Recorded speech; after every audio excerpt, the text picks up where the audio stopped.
crap!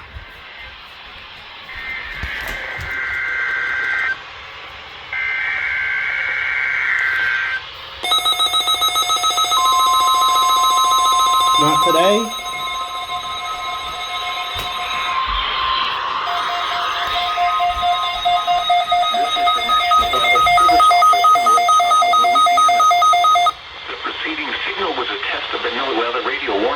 System for radio stations serving southeast Texas and southwest Louisiana.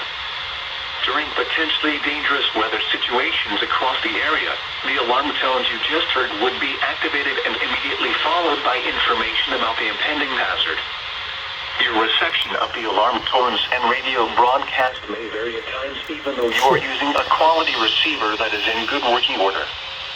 This test is normally conducted each Wednesday morning around 11 a.m., but will be rescheduled for the next available fair weather day in the event of hazardous weather.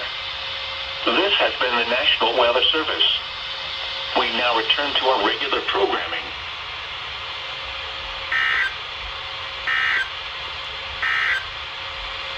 And now